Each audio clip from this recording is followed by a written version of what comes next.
प्रतिज्ञा करतो की आपल्या देशाच्या लोकशाही परंपरांचे जतन करू।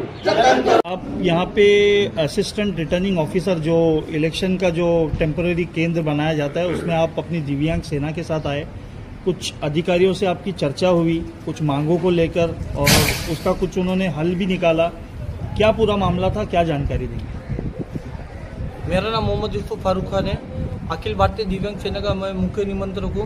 मैंने आज कुछ महीने पहले 1-2 महीना पहले आज ये जो सार्वत्रिक निवडणूक होती है इलेक्शन के ऊपर हम लोग ने जब भी दिव्यांगों ने सोचा था कि बहिष्कार करेंगे, क्योंकि कायदा होने के बाद भी दिव्यांगों को आज भिखारी की जैसा रहना पड़ता था।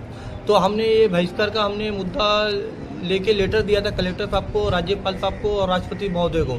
तो उनका पूरा आवेदन हमारे इधर के जो सहायक निवडणूक अधिकारी है, इनामदार साहब को, डिप्टी कलेक्टर है और 2 तहसीलदार है, उन्होंने आज हमें बुलाया था कि 3 बजे आओ, आपके साथ में चर्चा करके आप लोग इलेक्शन करो। इसलिए हमको आज बुलाया गया था, हमें आश्वासन देने के लिए बुलाया गया था और हमारी जो भी मांग थी पूरी करने के लिए इन लोग तैयार है। तो हम लोग आज इधर आए थे सभी दिव्यांगजन और हमें अपना इनामदार साहब जो डिप्टी कलेक्टर है और उन्होंने हमें ये भी कहा है कि आप लोग को इलेक्शन करो, मतदान करो, आप लोग मतदान करो ताकि सही लोग चुन के आ सकें और बहिष्कार मत करो, क्योंकि हम सभी मांगों आपकी जो हमारी वो मांग थी, हमारी 13 मांग थी, वो 13 मांगों को पूरा करने के लिए उन लोग तैयार है। कलेक्टर अभी ये जो इनामदार साहब है ये हमारी जब भी सभी मांगों को अनेक डिपार्टमेंट में भेजेंगे और उन्हें पूरा करने के लिए वो कहेंगे। अच्छा, तो ऐसा उन्होंने कुछ आपको लिखित में आश्वासन दिया है या क्या, कैसे मतलब वर्बली बोला गया है? वो लिखित देने वाले हैं। अच्छा, लिखित में 13 मांग कौन सी थी? शॉर्ट में अगर बता सकते तो। पहली मांग तो हमारी ये थी कि राज्य के जितने भी दिव्यांग हैं उन सभी को कम से कम 5,000 रुपये पेंशन दिया जाए और सभी आटी फर्ती जो लोग लाते हैं वो हटा दिया जाए। और दूसरी मांग ये थी कि मुमरा कलवा के अंदर प्लेग्राउंड और मैदान नहीं है, आपका प्लेग्राउंड और ये गार्डन नहीं है, वो उपलब्ध करा के दिया जाए। और दिव्यांगों को 2023-24 में अनुदान नहीं दिया गया, जल्द से जल्द उपलब्ध करा के दिया जाए।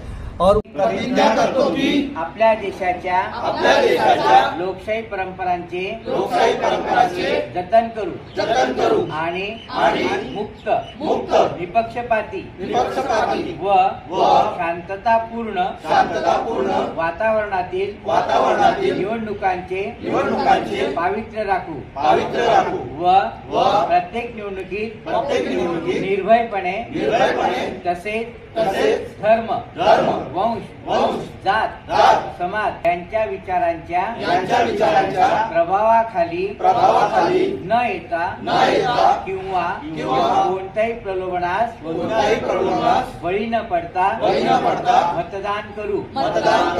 जय हिंद। आपण सगळ्यांना इथं लोकशाहीचा धागा हो, पुन्हा एकदा आपण बोलू, मतदार राजा जागा हो। तुम्ही सगळ्यांनी म्हणाल लोकशाहीचा धागा हो। पुढची घोषणा आहे, लोकशाहीचा सुदिन आहे, तुम्ही म्हणणार आज मतदानाचा दिन आहे। दोनच घेऊ आपण, ठीक आहे। मतदार राजा जागा हो, लोकशाहीचा धागा हो, मतदार राजा जागा हो, लोकशाहीचा धागा हो। लोकशाहीचा सुदिन आहे, आज मतदानाचा दिन आहे, लोकशाहीचा सुदिन आहे, आज मतदानाचा दिन आहे। मतदानासाठी वेळ काढा, आपली जबाबदारी पार पाडा, मतदानासाठी वेळ काढा, आपली जबाबदारी पार पाडा। वृद्ध असो किंवा जवान, सर्वजण करा अवश्य मतदान, वृद्ध असो किंवा जवान, सर्वजण करा अवश्य मतदान। जनामनाचा पुकार, मतदान आपला अधिकार, जनामनाचा पुकार, मतदान आपला अधिकार। चला मतदान करूया, लोकशाही जिंकूया, चला मतदान करूया। लोकशाही जिंकूया। आपका वोट आपकी ताकत, आपका वोट आपकी ताकत।